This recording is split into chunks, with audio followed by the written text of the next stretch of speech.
अस्सलाम वालेकुम नादरीन, आप यूट्यूब चैनल देख रहे हैं। मैं इमरान खान हूँ। इमरान खान साहब की फैमिली आज फिर मुलाकात करने के लिए अडयाला जेल पहुंची और आज फिर मुलाकात नहीं करवाई गई। वो जो एक ड्रामा था कि एक बहन की हम मुलाकात करवा देंगे, वो भी आज एक्सपोज हो गया। अलीमा खानम ने उसके ऊपर कुछ स्टेटमेंट भी दिए और इस्लामाबाद हाई कोर्ट में एक डेवलपमेंट हुई इमरान खान साहब की कैद तन्हाई के हवाले से। वहाँ पे एक फ़ैसला महफूज किया गया, वो भी मैं आपको बताता हूँ। कुछ और अहम खबरें, लेकिन सबसे पहले अलीमा खानम ने क्या कहा वो ज़रा आप देख लीजिए। उन्होंने कहा जी कि सिर्फ एक मुलाकात कोई खुशखबरी नहीं है कि इमरान खान साहब से एक मुलाकात हो जाए। ये मुजरिम हैं जिन्होंने इमरान खान के हकूक मुअत्तल कर रखे हैं। सारे हकूक बहाल होने चाहिए। यानी सादा उनका मुतालबा ये इमरान खान साहब की फैमिली का, जनाब ये कोई तरीका नहीं है कि आप ये कहें हम एक मुलाकात करवा देते हैं इमरान खान से। भी उसका, इमरान खान का ये कानूनी हक है कि वो हर हफ्ते मुलाकात करें। ना सिर्फ कि उस तरह मुलाकात करें जैसे अपनी फैमिली से मुलाकात कर रहे हैं, अपने वकला से मुलाकात कर रहे हैं, अपने दोस्तों से मुलाकात कर रहे हैं। तो उनकी मुलाकात जो हफ्ते में 2 दिन है, जो जुमेरात और मंगल, वो मुलाकातें होनी चाहिए और उन्हें कानून के मुताबिक इंसाफ मिलना चाहिए जैसे बाकी सबके लिए है।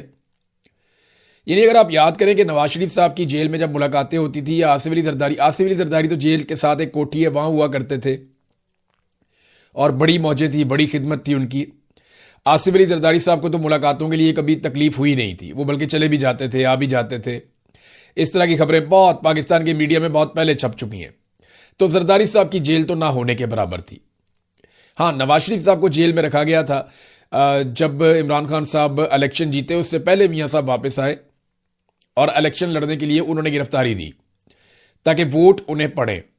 तो वोट उन्हें फिर भी नहीं पड़े, लेकिन मियाँ साहब बाद में डील करके पाकिस्तान से निकल गए। मिलिट्री एस्टेब्लिशमेंट से उन्होंने डील की, बीमारी का बहाना बनाया और पाकिस्तान से बाहर चले गए। लेकिन जितना अरसा मियाँ साहब जेल में रहे, आपको पता है कि फी दिन मियाँ साहब की कितनी मुलाकातें थी? 22 मुलाकातें फी दिन। जब हमने मुलाकातों को दिनों के ऊपर डिवाइड किया तो पता चला कि नवाज शरीफ रोजाना की बुनियाद पर 22 मुलाकातें करते हैं। एक एक दिन में मियाँ साहब 100 लोगों से भी मिले। यानी सहाफ़ी जब मियाँ साहब को मिलने के लिए जाते थे तो 15-15 कॉलम निगार और सहाफ़ी अंदर जाते थे। एक बड़ी कुर्सी लगती थी सोफा नमा, जिसपे मियाँ नवाज शरीफ साहब बैठते थे। एक लंबी ऐसे कतार लगती थी दाएं तरफ, एक कतार लगती थी बाएं तरफ, और दोनों कतारों पे पाकिस्तान के जय्यद सहाफ़ी बिठाए जाते थे। फिर मियाँ साहब उनके साथ बड़ा लंबा एक सेशन करते थे बातचीत का, और ये एक मरतबा नहीं कई मरतबा हुआ। इसी तरह मियाँ साहब की फैमिली मियाँ साहब के साथ ही मौजूद रहती थी। मियाँ साहब के अपने ज़ाती मुलाजमीन वो सबसे पहले सुबह अंदर चले जाते थे और वो मियाँ साहब के साथ साथ खिदमत गुजारों की तरह मौजूद रहते थे हर जगह पे। ये थी मियाँ नवाज शरीफ साहब की जेल। इमरान खान साहब की जेल जो है वो वैसी नहीं हो सकती, तो कम से कम जो कानूनी तौर पर उनको सहूलियत हासिल है वो उन्हें मिलनी चाहिए। अब यही बात उनकी फैमिली कर रही है कि ये क्या बात हुई कि आप एक बहन की एक मुलाकात करवा देंगे, वो बहन बाहर आएगी, वो कहेगी मेरे भाई की ये सूरत हाल है, बाद में बहाना बनाएगी जी इस बहन ने बाहर आके इमरान खान की सूरत हाल बताई, लिहाजा अब हम मुलाकातें ही बंद कर रहे हैं। तो नौरीन न्याजी उन्होंने कहा जी आई हुई है, मुलाकात के लिए इंतजार कर रही हैं। बल्कि वहां पर जो पुलिस मौजूद थी उनको बताया भी कि ठीक है जी जाएं मुलाकात करवाएं नौरीन न्याजी की, जैसा कि वादा किया गया था। तो फिर मुलाकात नहीं करवाई गई। अच्छा, इसमें जो है ना वो अलीमा खानम ने कहा कि मुलाकात के हवाले से कन्फ्यूजन पैदा हुई। 19 मई को जब हमारे साथ मेंबरान पार्लियामेंट के काफिले को 26 नंबर पर रोका गया तो वहां मोहसिन नकवी बार बार राब्ता कर रहा था कि आज आप ये खत्म कर दें, हम मुलाकात करवा देंगे। इसके जवाब में मेरा मौक़िफ़ ये था कि ये मुलाकात नहीं करवाएंगे, ये झूठ बोल रहे हैं। फिर कहा गया नौरीन न्याजी जेल सुपरिटेंडेंट को दरखास्त दें तो मुलाकात हो जाएगी। उन्होंने कहा हमारे पास तो अदालत का ऑर्डर है, दरखास्त की क्या जरूरत है, आप हमारी मुलाकात करवाएं। तो मोहसिन नकवी कह रहे थे, और फिर उन्होंने ये भी कहा कि मैं 2 हफ्ते तक के लिए मुअख्खर भी कर सकता हूं केस और ये और वो। वैसे मोहसिन नकवी करने को कुछ भी कर सकते हैं, आसिम मुनीर साहब के साथ अजीजदारी है, ताल्लुक बेहतरीन है, तो मोहसिन नकवी तो कुछ भी कर सकता है। पाकिस्तान के स्याह और सफेद का मालिक है, और यही पाकिस्तान की किस्मत है आज तक कि मिलिट्री एस्टेब्लिशमेंट का सिक्का चलता है और उनके आसपास जो लोग हैं वो दिनों में कहां से कहां पहुंच जाते हैं। वरना मोहसिन नकवी के लेवल के, बल्कि इससे बहुत बेहतर लेवल के आदमी पाकिस्तान में पूछता ही कोई नहीं है। लेकिन यहां क्योंकि रिश्तेदारी है आर्मी चीफ के साथ, ताल्लुकदारी है आर्मी चीफ के साथ, और एक लंबा रिलेशन है, तो उसकी बुनियाद के ऊपर आप देखें ना, चेयरमैन पीसीबी बन गया, निगरान वजीर आला बन गया, 1 साल वो भी रहा, फिर वजीर दाखिला भी बन गया, अब डिफेक्टो वजीर खारजा भी बना हुआ है। तो सारा कुछ मोहसिन नकवी को दिया आसिम मुनीर साहब ने, लेकिन बदले में मोहसिन नकवी ने क्या दिया वो पता चलेगा, वक्त बताएगा कि तारीख के अंदर किसको क्या लिखा जाता है। फिर वो कहते हैं जी हमें ये बताया गया है कि इनका इरादा है कि एक बहन की मुलाकात करवाएं और जब वो बाहर आकर इमरान खान का कोई पैगाम दे तो 6 महीनों के लिए इमरान खान को फिर कैद तन्हाई में डाल दें और ये कहें जी हमने तो मुलाकात करवा दी थी। जनाब इमरान खान साहब को उनके आईनी और कानूनी हकूक मिलने चाहिए और जिद्दोजहद इस बात के लिए होनी चाहिए, उनको डॉक्टरों तक रसाई होनी चाहिए, उनके अपने डॉक्टर जाएं, जाके इमरान खान को चेक करें और बाकायदा उनका ठीक तरीके से इलाज करवाया जाए। वो साबिक वज़ीर आज़म है पाकिस्तान के। तो ये तो नादरीन इमरान खान साहब की मुलाकात का मामला है। अब जरा आप देखिए कि अदालत में क्या हुआ। सलमान सफदर साहब ये जो केस है अदालत के अंदर चल रहा है उसमें दोबारा पेश हुए कि जी कैद तन्हाई में आपने क्यों रखा हुआ है बुशरा बीबी को भी और इमरान खान को भी। तो उन्होंने जो स्टेटमेंट दिया अदालत में वो बड़ा इंपॉर्टेंट है। सलमान सफदर ने अदालत को बताया कि इमरान खान साबिक वजीर आजम है, 74 साल के हैं, उनकी टांग में गोली लगी है और एक आंख की नजर ज़ाया हो चुकी है। जेल में कैद तन्हाई में रखा गया है, कोई ट्रायल कोई मुलाकात नहीं हो रही, टीवी नहीं है, कोई इंसानी राब्ता नहीं है। इमरान खान ने मुझे खुद बताया कि उन्हें 22 घंटे और बुशरा बीबी को 24 घंटे कैद तन्हाई में रखा जाता है। 7 महीने से जायद कैद तन्हाई एक बड़ी खौफनाक बात है। दिसंबर 2025 को आखिरी मीटिंग हुई थी इमरान खान से। दोनों बीमार हैं, कई बार जेल से बाहर अस्पताल ले जाया जा चुका है, दोनों की आंखों की सर्जरी हो चुकी है। सिर्फ एक बार तसव्वुर करें कि जिस शख्स की आंख की सर्जरी हुई हो और उसे मुसलसल कैद तन्हाई में रखा जा रहा हो तो वो दीवार में जाकर टकरे ही मारेगा। हमें सर्जरीज का कोई एक मेडिकल डॉक्यूमेंट भी नहीं दिया गया। अदालत आईजी जेल खाना जात को तलब करे, यह सुपरिटेंडेंट ऑफ जेल के बस की बात नहीं है। अदालत मेडिकल का मुकम्मल रिकॉर्ड भी तलब करे। ये जो है ना जेलर शेलर, सुपरिटेंडेंट ऑफ जेल, ये आईजी जेल खाना जात, ये सारे जेलों में ही जाएंगे।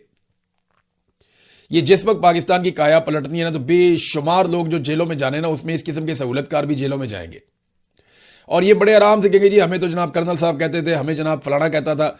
उनका नामो निशान भी नहीं मिलना बाद में, क्योंकि कोई आपको लिख कर नहीं कहता कि आप ये नाइंसाफी और जुल्म करें।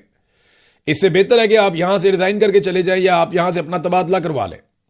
लेकिन मर्जी है, ये अपने आप को खुद ब्यूरोक्रेसी, पुलिस, ये सारे लोग अपने आप को खुद पेश करते हैं सिस्टम की खिदमत के लिए कि जनाब हमसे काम करवा लें और बस हमें माफ कर दें, हम जो करप्शन करते हैं, कोई 2 नंबरी करते हैं तो उसके ऊपर आप नजर ना डालें। तो नाजरीन ये खादिम हुसैन सुमरू साहब की अदालत के अंदर इस्लामाबाद हाई कोर्ट में ये मौक़िफ़ इख्तियार किया पाकिस्तान तहरीक इंसाफ के वकील ने या इमरान खान साहब के वकील ने। अब उसमें जो जज साहब हैं उन्होंने फैसला महफूज कर दिया इन दरखास्तों के ऊपर और जज साहब ने रिमार्क्स दिए कि नैब मुकदमात में कैद तन्हाई नहीं होती। मैंने दोनों फैसले देखे हैं, कैद तन्हाई की कोई सजा नहीं है।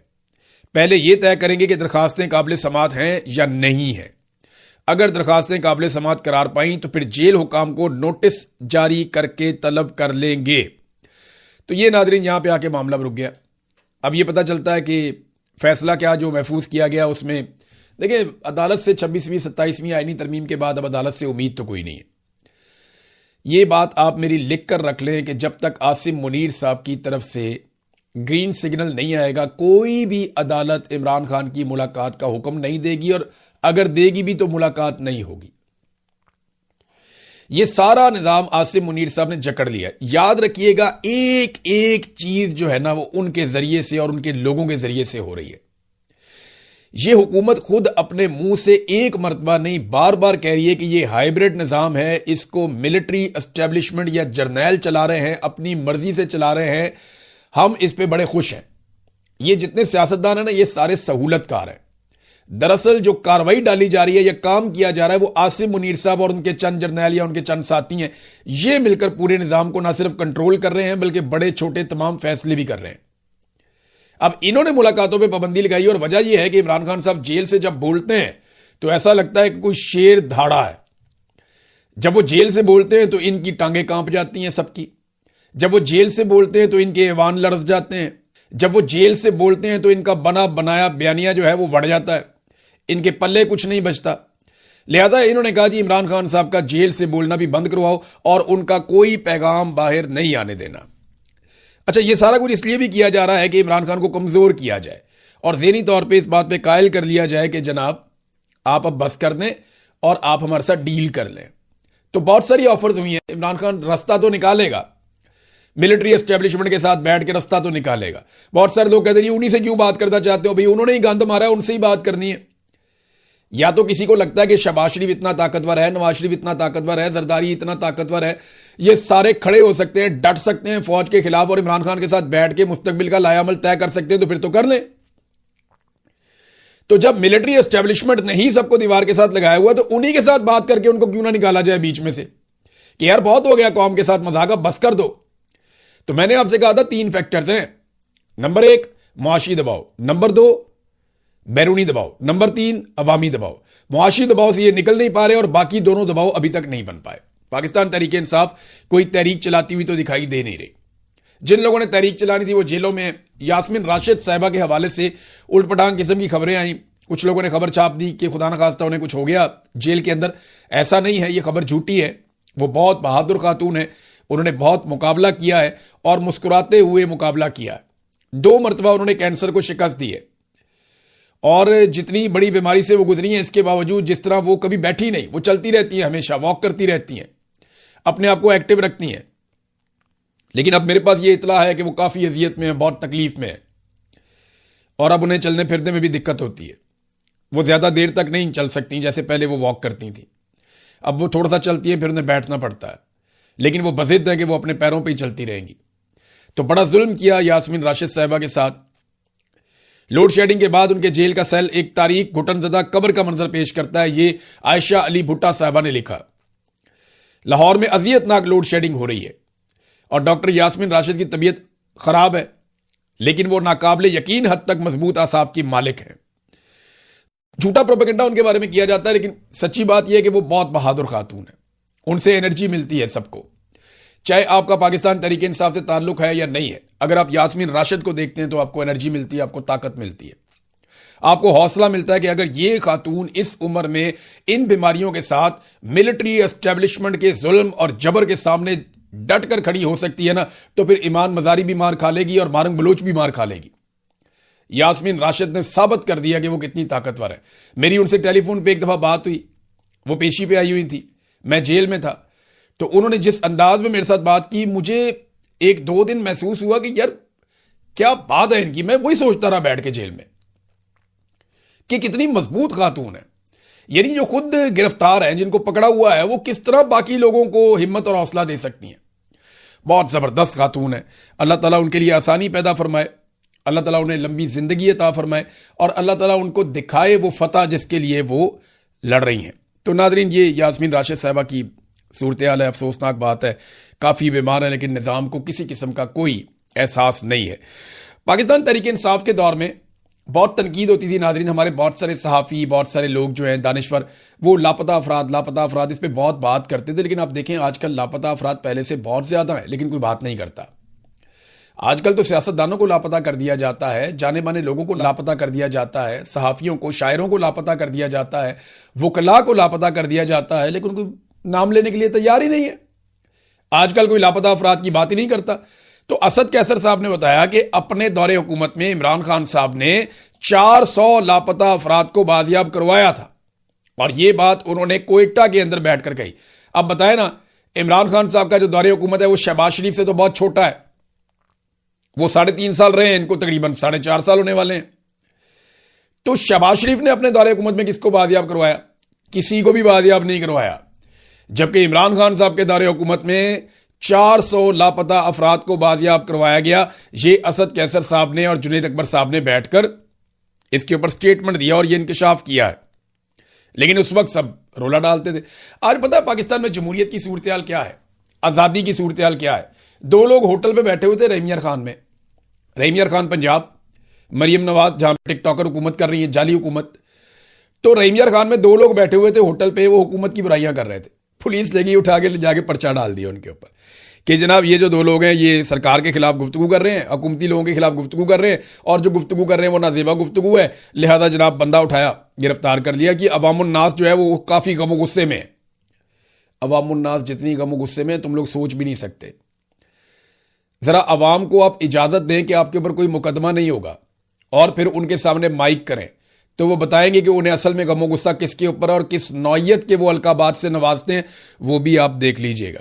बहरहाल पुलिस ने बंदा पकड़ा, मुकदमा दर्ज कर लिया और यही आज की सबसे बड़ी हकीकत है कि मार्शल लॉ प्लस पाकिस्तान में लगा हुआ है। मार्शल लॉ भी नहीं है, मार्शल लॉ प्लस है। और मिलिट्री एस्टेब्लिशमेंट जिनका काम पाकिस्तान की हिफाजत करना है वो किन कामों पे लगे हुए हैं। देखिए, इंडिया ने पानी बंद किया हुआ, किसी ने कुछ किया? पहले एक स्टेटमेंट मुसद्दक मलिक से दिलवाया गया, अब एक स्टेटमेंट बिलावल से और एक स्टेटमेंट इंफॉर्मेशन मिनिस्टर से दिलवा दिया गया। वजह क्या है? ताकि जो DGISPR का स्टेटमेंट है ना, तुम हमारा पानी बंद कर दोगे, हम तुम्हारी सांस बंद कर देंगे, वो वाला जो स्टेटमेंट है ना, उसको टोन डाउन करना है। तो उसके मुकाबले में बिलावल का स्टेटमेंट आ रहा है, मुसद्दिक का स्टेटमेंट आ रहा है, तारड़ का स्टेटमेंट आ रहा है, ताकि वो जो DGISPR को बार बार लोग याद दिलाते हैं ना, याद दिलाना चाहिए। जरा ये देखें, आप दोबारा सुने, आपके DGISPR ने क्या कहा था, जब इंडिया पाकिस्तान का पानी बंद करेगा तो वो क्या करेंगे, सुने। हिंदुस्तान का मोदी कहता है कि हम तुम्हारा पानी बंद कर देंगे, तुम हमारा पानी बंद कर दोगे, हम तुम्हारा सांस बंद कर देंगे। तो नाज़रीन, आपने सुना, तुम हमारा पानी बंद कर दोगे, हम तुम्हारा सांस बंद कर देंगे। तो कर दो बंद भाई। उन्होंने पानी बंद कर दिया है। राणा सनाउल्लाह ने भी गवाही दे दी है, बिलावल ने भी गवाही दे दी है, मुसद्दिक ने भी गवाही दे दी है, तारड़ ने भी गवाही दे दी है। इंडिया से पानी खुलवाएं, आपके बड़े ताल्लुकात है दुनिया में।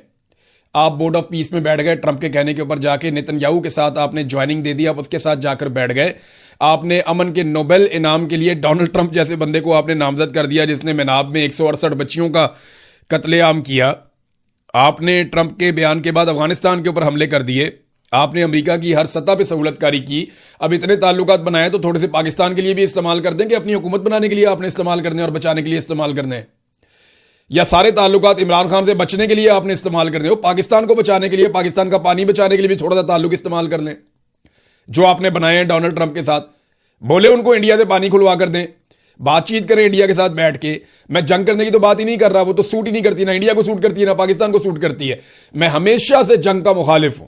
मैं कभी नहीं चाहता कि पाकिस्तान और इंडिया की जंग हो, हमेशा से मैं इसका मुखालिफ हूं। मैं ये चाहता हूं दोनों मुल्कों के अवाम करीब बैठे बैठ के बातचीत करें। और ये जो फौज के ऊपर अरबों खरबों रुपया खर्च कर रहे हैं, एक पागलपन का शिकार है, हथियार पे हथियार, हथियार पे हथियार, वो भी बनाते जा रहे हैं, हम भी बनाते जा रहे हैं। इन खर्चों को कम करके अवाम की फलाह बहबूद के ऊपर लगाएं। देखें यूरोप कहां से कहां चला गया, अमेरिका, बरतानिया, दुनिया कहां से कहां जा रही है। उन्होंने अपनी इकोनॉमीज खड़ी की हैं। हम जनाब अपने सिर्फ एक एक इदारे को खड़ा कर रहे हैं जनाब, पैसा वहां खर्च करते जाओ करते जाओ करते जाओ।